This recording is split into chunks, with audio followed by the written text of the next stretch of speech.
Welcome to First Impressions, where we give you our initial insights on comics, video games, movies, TV shows, or anything we want. My name is K.'C'arl Lee. And I am Jaysen Headley. Our review system, as usual, is out of 5 stars. That is 2 stars for artwork, 2 stars for writing, and 1 very special star if we think it deserves something a little extra. Right, and so today we're going to give you our first impressions of comics, August 6, 2014. All right. Now we got Batman Eternal number 18. All right. I heard you making noises while reading this, so... Here's my issue with Batman Eternal is, so it's kind of like a TV show, right? It comes out every single week. But I feel like they will have like 3 storylines they're following for like 2 or 3 weeks, and then all of a sudden an issue will come out that's not following any of those, and I'm like, what? You know why? Because each writer's in charge of one corner of the universe, and they just, you know, they're lining them up arc after arc, so like mini arcs. I get that, but it's confusing enough. Can we please, I feel like the last arc that we were dealing with, if they had had one more issue, they could have kind of wrapped it up, and then we could have moved on to whatever this was. Yeah, they followed different characters, and they jumped to a whole new other set of characters. Not new, but the other ones, and you're like, what happened to the last It's like if you turned on Grey's Anatomy, and they were like, this week on Grey's Anatomy, the characters of Lost are on the island. What? But I'm glad for it, because I was getting tired of that storyline anyway, so I'm glad to see these characters back, and I actually enjoyed this a lot more than the previous issue, which we gave 2 stars to. The art, Andy Clark, awesome. I love his art. I've always did. And the storyline, I'm trying to remember that. Alright. The whole thing with Batgirl and like who Batgirl is. She's so badass. Batgirl. Yeah. I thought that was really cool. I kind of like that. You know, there was a distinction he was making between all of the Bat proteges, you know, and why Batgirl is special, and I think that's really good. That's unique, and that's... But meanwhile, the Killer Croc storyline was boring. Yeah. So the artwork was good. But anyway, what'd you give it? I gave it, oh my god, I almost gave it a 5. Oh, I gave it a 3. Almost, I gave it a 4. I gave it a 3. And it was barely a 3. I wanted to give it a 2. Alright, next up is Grayson, number 2. Loved it. I loved it too. It was awesome. It was great. Listen, I was kind of like, about the first issue, but this one, I was like, bling bling, awesome. I mean, this has a great, like, overall story, but it kind of has this good, like, Monster of the Week thing going on as well. It has this very kind of, like, fringe effect where it's like, we're going to investigate this thing that's going on this week. It is. But that's great. Holy crap. I wanted Dick Grayson to stay Batman, and now all I want is for Dick Grayson to stay Grayson. Don't you ever dare put him in a Nightwing costume again, because this is awesome. I'm always really into the espionage, the black ops, the spy aspect of it, and I didn't realize they were going in this route. The route they're going is so interesting, so, like, ooh, where are they going to go next? This is kind of exciting. It's great. And they brought in, like, Helena, she's awesome. She's really badass, and she teaches at the school, and everything that she's saying makes so much sense for who she may become one day. I was like, wow, she's totally badass. Super awesome. What'd you give it? Oh, I also want to say, go. Midnighter plays a huge role, like, or plays a role in here, and you don't know what it is, and it's mysterious, and I'm like, yes, Midnighter, and they're using him more, I don't know, better than they did before, if anything. And the artwork was fantastic. Yeah, I gotta say, it was awesome. Artwork was great. Very intriguing, big moments and small moments. Give it a 5! I gave it a 5 as well. Really liked Gotham, because I was just looking at a Gotham advertisement. Really liked Grayson. Cannot wait for next month's. Awesome. Next season, next week. Captain Victory and the Galactic Rangers number 1. This was just a blind buy. We just picked it up. Joe Casey and Nathan Fox. I was familiar with Nathan Fox from The Haunt, and when he came on The Haunt, I kind of dropped the book. I don't know, I didn't like how it fit with that, but for this, it really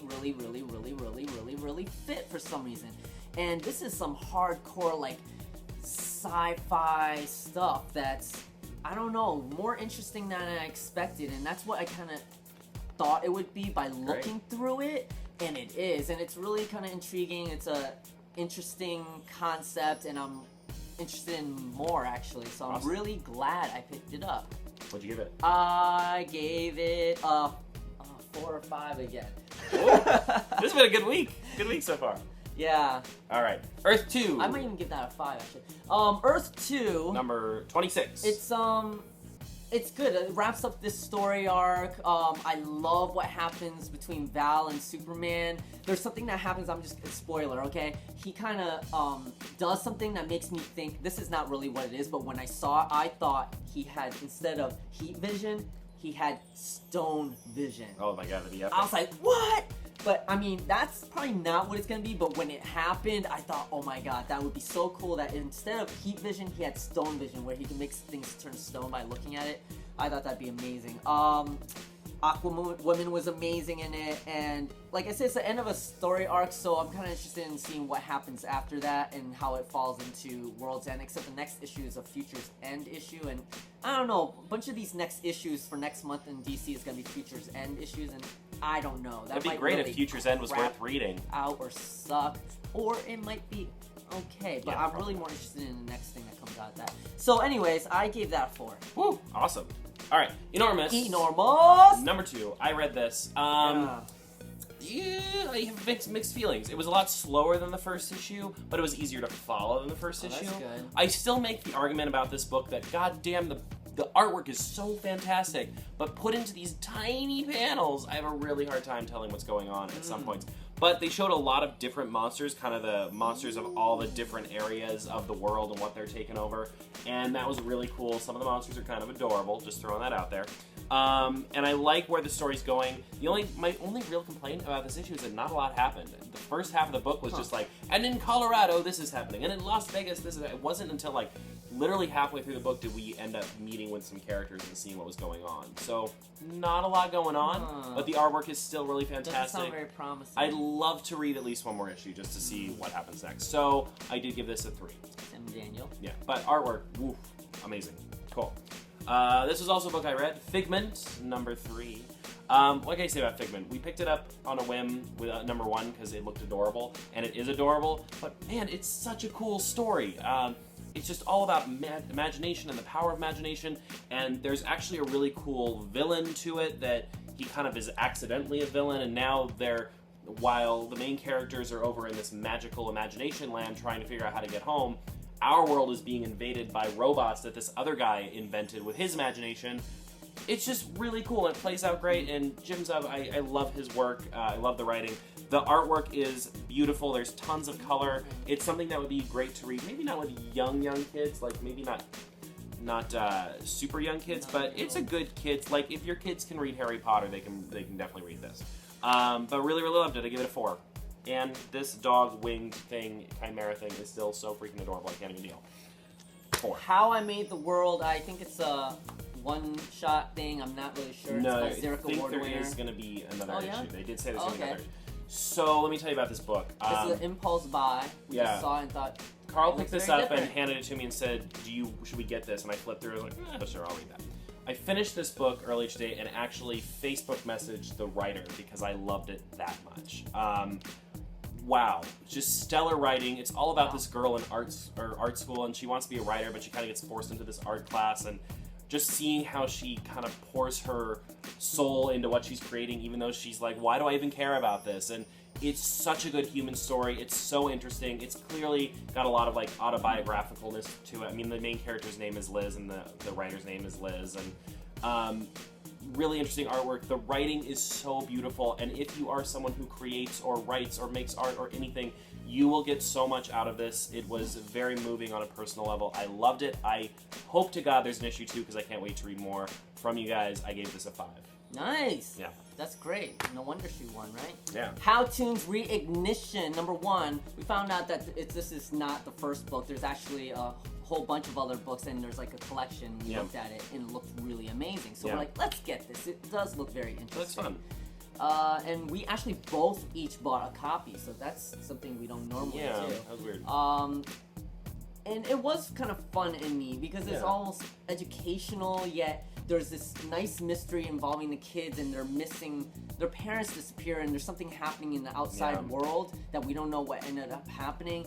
And I'm actually really curious what happens with them, and they seem so resourceful that I'm kind of I think it'd be fun to see what they come up with. Look, this is great for kids to read. I also love they actually have instructions in it to make these really cool little science projects that you and as parents and kids can make together, and which they use in and they use them in the book, which is really cool. And it's very educational, but it was not educational at an annoying level. Like all the education of it came through the story really organically, and I loved that a lot. And it was really fun. And if you have kids and you want them to read something that's maybe a little bit more educational and gives them some insight into energy and how it works, you should definitely check this out. It was great. I gave it a... What'd you give it? I gave it a 3. 4. I almost want to give it a 4, but I'll give it a 3. It had a 3/4. Yeah, but it's really good for kids. I would definitely pick it up for kids. Bring it down to a 3 too. Yeah.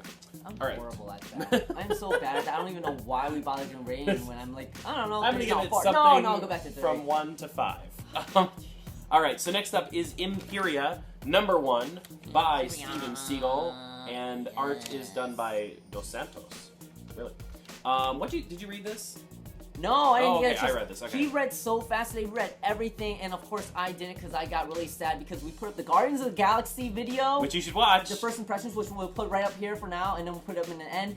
But I deleted it by accident, and it just. It was a rough day. It just messed me all up. Your little mama pen. Look at this. It's so cute. What's going on? That's great. Right? So anyway. This book was surprising in how much I liked it. It's basically about this main character who's kind of a schlub. He's just not very good at life, like a lot of people, including myself. And this huge superhero, like the Superman of this world, comes to him and says, I'm gonna die and you're gonna take my place as being the world's savior. And this character kind of makes fun of how this superhero character talks. He's like, people don't say words like that in real life. And this character is just dealing with normal crap. Like, he's trying to get married to this girl, and he's trying to keep his life together, and his father just passed away. But now he's got to maybe, like, take up some superpowers. And it has a great cliffhanger ending. Really surprising, because flipping through this book, I did not think I was going to care about it. Yeah. And so it was a great surprise this week. I gave it a 4. Yeah. And we got because we wanted to be surprised. I'd love to see more. It was awesome. Yeah. All right, next up. Iron Fist. What number is this? I don't even freaking know. Number 5. This book is still really interesting. This one dealt even more with, Danny Rand's past, and we got to see a little bit of kind of how he got started as Iron Fist a little bit more, and we're really there's this female character in it that you see as a young girl. It's really interesting. The monsters in this book are really cool. We're really starting to see him get kind of deconstructed as a character, and he's really kind of gotten beat down. We're really seeing like the origin of him, and that's awesome. I still really love the artwork. There's not a lot more to say about this book. It's consistently really great, and I really enjoy it. I give it a 4 out of 5. Okay. Nailbiter #4. Every issue I read, I've always said that it's really nice and smooth and good pacing and stuff. And you know what? This is really consistent in that way. The pacing is actually really good, and I don't know what about it that's so appealing that makes me want to continue reading it. Because there are some cliche things, but it's actually good. It's dark horror thing, but there's this whole mystery. For some reason, I am actually invested in it, and I actually am curious about it. There's this whole mystery about this town where there was like over 16 serial killers. They all came from this town, and so there's this investigation going on what it is about this town, and you're starting to figure something out, but then they're like, what could it be? What is it? And you don't know. And I don't know, it was really, really kind of good, and every time it comes out, I'm like, should I still get it? Do I care? And I end up getting it, and so I'm glad I got it. I gave it a 4. Awesome. All right, next up, Raccoon #2, Scotty Young. Gosh, I love this series. It's so funny, it's so cute, the artwork's great. This issue especially was just freaking, like, action and funny, and the artwork's great, and they do this great, like, action running away out of the prison sequence. Was it better than the first one? It was better than the first one. It makes a lot of references that if you just saw the movie, you'll probably find really funny, which I think was pretty cool. There's just so many great moments. I mean, this is like all his ex-girlfriends come to kill him. That's hilarious. And they have all their little sayings like, you ruined my life, and I'm never going to let you do this to another woman. And it's so funny. And I love Scotty Young's artwork. This is one of the first things I read today, and I really, really liked it. Did it make you laugh? It did make me laugh. I really liked it. I wanted to give it a 5, but then right after it, I read how I made the world, and that was like so definitely a 5 that I'm gonna give this a 4, but very close to a 5 for me. Damn, that's still pretty good.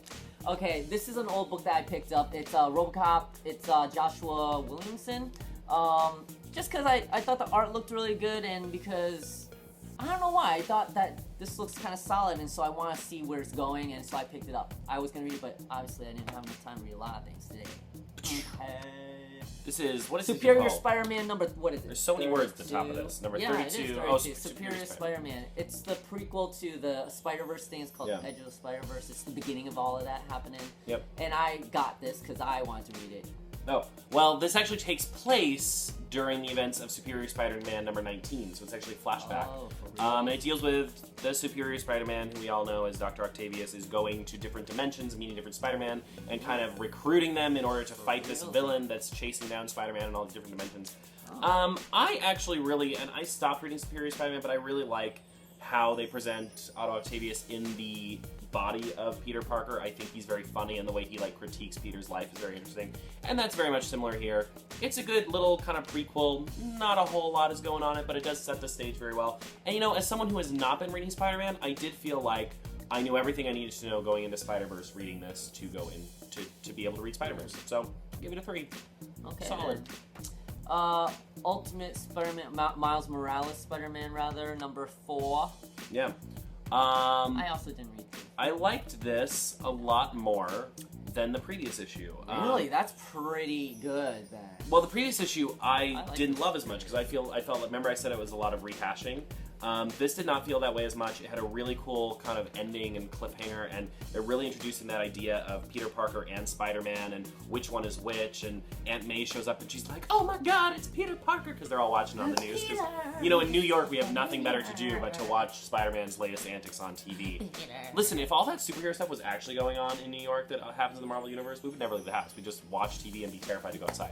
No, we'd probably try to see it in real life. Oh, right. We go take... to say, oh my god, Spider-Man's coming out, let's go! Selfie with Spider-Man. But yeah, I really like this to give it a 4. Wow. And spread your legs, number 2. I love that that's going to be the title of this. Spread them. I went very back and forth on this issue. I like the artwork. I like the story, I think. Oh. But this was a little... I don't know. There are parts of this I really like. There are parts of it that I don't really like. I want to give it one more issue, but not as good as the first one for me. And you gave it a... I gave it a 3. Yeah. I want to like it, but there was just not... This issue was much more slowed down and not quite as tight as the first issue. Tight. Did you read this? Yes! All right, Squidder, number 2. Now, this is all Ben Templesmith. I think it's pretty freaking awesome. I'm totally on board. Dark fantasy, sci-fi fantasy / Lovecraft. It's, you know, it has a lot of familiar tropes. It's familiar in that way, but I don't know. I just really like it. That's great. I don't know what else to say about it. No, 4. 4. Awesome. That's cool. All right. We both read this next one. It's Strangers in Paradise Kids, number 1.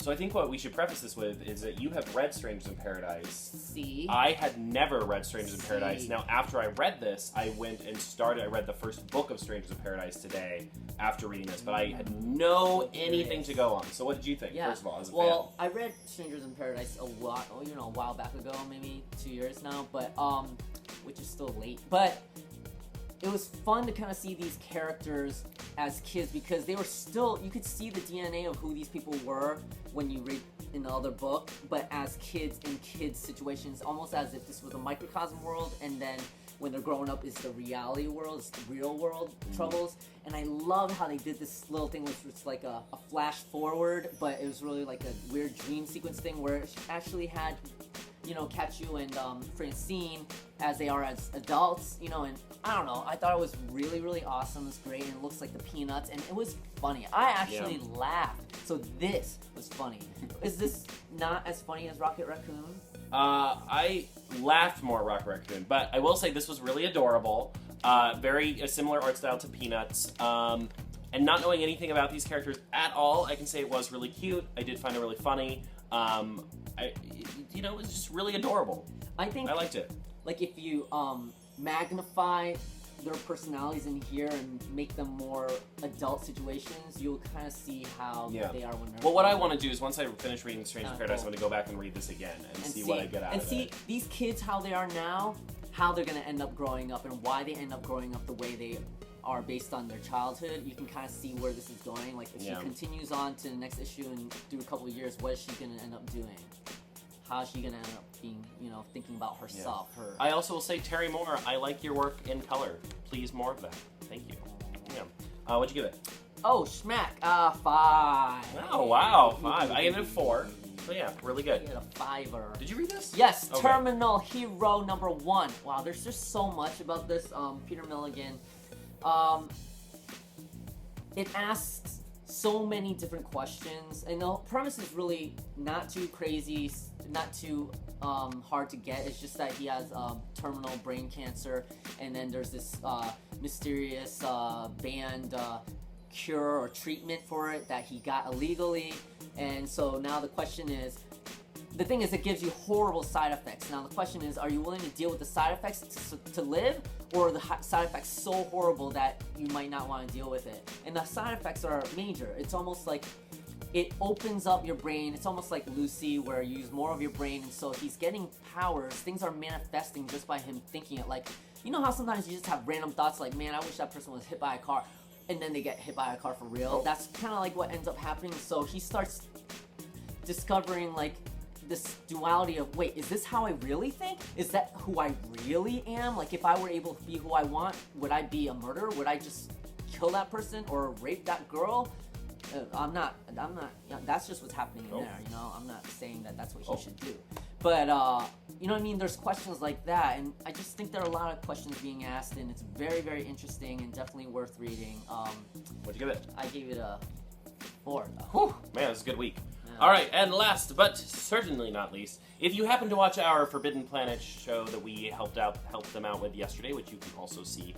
I'll link that right here. Yeah, we'll link it right here. We'll link it right here. Also, you should be following us on Facebook, because then you would have already known about it. Anyway, you probably are in no surprise to know that I love this book, and this issue is no different. Oh, really? This book is awesome. I love what's happening. I love the politicalness of the kids back at the school and how they're dealing with everything and how things are just getting worse and worse. I love the mystery that's going on out on the actual field of seeing what's going on. And then the plot twist at the end where we finally get to see other people who live on this planet. That is great. I cannot wait to see more about them. This pyramid that we went into is really cool. I just want to say that I ended up not buying this. Jaysen bought it because I wasn't really sure if I wanted to continue. I was so on the edge about it in the previous issues that I was like, you know what, I don't know. Maybe I'll read it after you buy it and decide on it, but I also didn't read it because I didn't have time to read anything.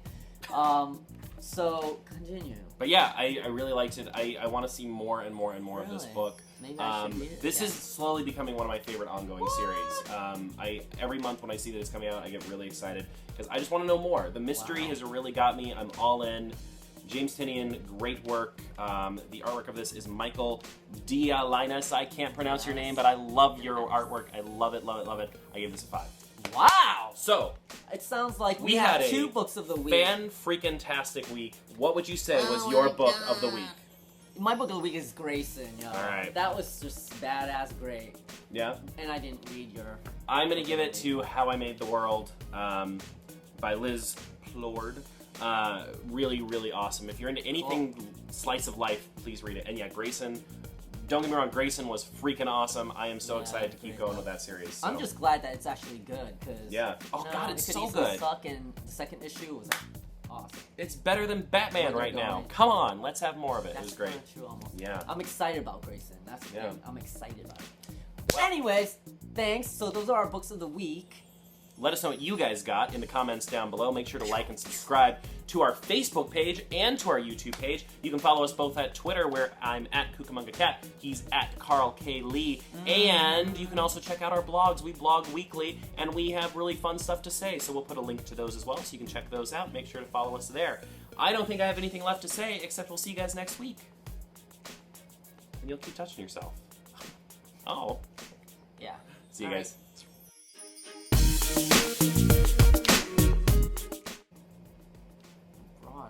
My everything is just failed today. this.